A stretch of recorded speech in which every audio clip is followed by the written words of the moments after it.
Gwen Stacy को वापस से जिंदा किया जाता, नॉर्मन ऑसबॉर्न एक बार फिर से रिटर्न करता और फिर सिनिस्टर 6 को बिल्ड करता। इसी के साथ वेनम स्पाइडरमैन के साथ बॉन्ड करता और हमें कार्नेज देखने को मिलता जो कि आगे जाके ग्वेन स्टेसी के साथ बॉन्ड करता और एक पॉइंट पर आकर ना चाहते हुए भी स्पाइडरमैन को इस दुनिया को बचाने के लिए ग्वेन को खत्म करना पड़ता। और ये सब बातें हम कोई हवा में नहीं कर रहे हैं, बल्कि ये सब एक्चुअली सोनी का प्लान्स का हिस्सा था। लेकिन अफसोस उन सब की घिनौनी हरकतों की वजह से हमें आज द अमेजिंग स्पाइडरमैन 3 देखने को नहीं मिला।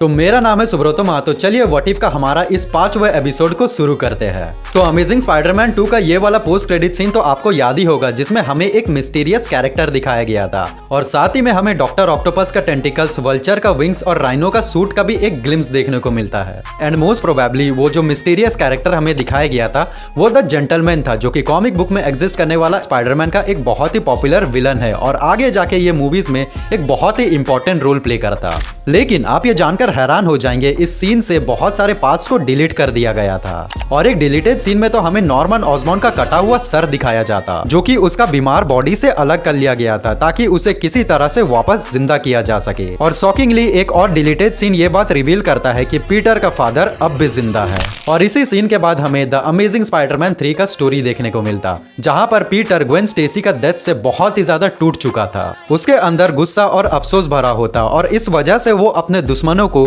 बड़ी बेरहमी से मारना चालू करता। और इसी बीच अर्थ पर वेनम सिम्बियोट आकर गिरता और वो जाकर स्पाइडरमैन के साथ बॉन्ड करता और उसका गुस्सा और गिल्ट को लेकर वेनम स्पाइडरमैन पर पूरा हावी हो जाता और स्पाइडरमैन का पावर्स को इनहेंस कर देता और उसका एक डार्क पर्सनालिटी बना देता। लेकिन अब भी पीटर के अंदर अच्छाई छुपा होता, क्योंकि वो स्पाइडरमैन है, वो लोगों को बचाता है, ना कि उनका जान लेता है। जिसके बाद स्पाइडरमैन वेनम को अपने से अलग करता और फिर वेनम जाकर फ्लैश थॉम्पसन के साथ बॉन्ड करता। इसके बाद यहाँ से स्टोरी तो और भी ज्यादा शॉकिंग हो जाता। पीटर वेनम का सिम्बियोट से एक ऐसा सीरम बनाता जो मरे हुए लोगों को जिंदा कर सके और उसका इस्तेमाल से वो ग्वेन को वापस से जिंदा कर लेता। लेकिन यहाँ पर एक जबरदस्त ट्विस्ट था, ग्वेन जिंदा तो हो जाती लेकिन वो कार्नेज बन जाती और स्पाइडरमैन को ना चाहते हुए भी इस दुनिया को बचाने के लिए कार्नेज को खत्म करना पड़ता, यानी कि ग्वेन स्टेसी को मारना पड़ता। और इस हार्ट ब्रेकिंग मोमेंट के बाद पीटर की लाइफ में मैरी जेन आती, जो कि उसका इमोशनल सपोर्ट बनती और आगे जाके उसके साथ एक नया रिलेशनशिप शुरू करती। और इस स्टोरी के बाद हमें देखने को मिलता एक धमाकेदार मूवी द सिनिस्टर 6,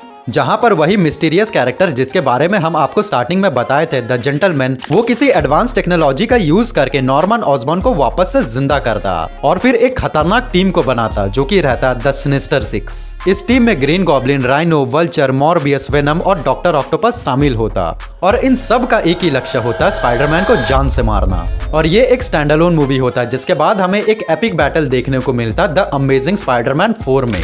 और इस एपिक बैटल में स्पाइडरमैन की मदद करने के लिए मोस्ट प्रोबेबली यहाँ पर मैडम वेब और माइल्स मोरालिस का स्पाइडरमैन यहाँ पर एंट्री लेते। और आप लोग खुद ये बात सोच कर देख सकते हैं कितना ज्यादा तहलका मचा देता ये मूवी। लेकिन अफसोस की बात है, सोनी वाले इस प्लान को आगे जाकर कभी कंटिन्यू किए ही नहीं, क्योंकि the amazing Spiderman 2 box office पर एक अंडर परफॉर्मेंस मूवी बनकर रह गई थी। और इसी के साथ 2014 में सोनी का एक कॉन्फिडेंशियल ईमेल लीक हो गया, जिसने बहुत कुछ रिवील कर दिया, जैसे कि behind the scenes conflict, Spiderman का फ्यूचर प्लान्स और सबसे बड़ी बात सोनी और एमसीयू का पार्टनरशिप वाला प्लान। इस लीक के बाद हमें यह पता चला था कि एंड्रू गारफील्ड वाला स्पाइडरमैन को रिबूट कर दिया जाएगा और एमसीयू अपना एक नया स्पाइडरमैन लाएगा और फिर हमें टॉम हॉलैंड एक नया स्पाइडरमैन के रूप में देखने को मिला।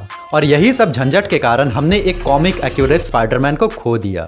लेकिन वो कहते हैं ना, ऊपर वाले के घर देर है अंधेर नहीं। फैंस का डिमांड और एंड्रू गारफील्ड का जबरदस्त कमबैक स्पाइडरमैन नो वे होम में सोनी को सोचने पर मजबूर कर दिया, क्योंकि सोनी को तो ये बात पता चल चुका है कि स्पाइडरमैन को यूज करके वो लोग अब अंधा पैसा कमा सकते हैं। तो हो सकता है कि सोनी आगे जाकर अपना अधूरा प्रोजेक्ट पर काम फिर से एक बार चालू कर सके बिना एमसीयू के स्पाइडरमैन को छेड़े, क्योंकि एमसीयू में अभी मल्टीवर्स वाला कंसेप्ट चल रहा है। वैसे आपको क्या लगता है, क्या हमें फ्यूचर में द अमेजिंग स्पाइडरमैन 3 देखने को मिल सकता है? अपना थॉट्स नीचे कमेंट में जरूर बताइएगा और अगर वीडियो पसंद आए तो प्लीज इस वीडियो को लाइक जरूर कीजिएगा, क्योंकि हम देखते हैं आप लोग वीडियो को जल्दी लाइक नहीं करते हैं। तो प्लीज ये रिक्वेस्ट है, लाइक जरूर कीजिएगा। और क्या आपको पता है, अगर एवेंजर्स एंड गेम में आयरन मैन की जगह डेडपुल स्नैप करता तो क्या होता? इस वाले वीडियो को आप चेक कर सकते हैं। और ऐसे ही सुपर वाइब्स दिला देने वाले वीडियोस देखने के लिए हमें फॉलो कीजिए। होप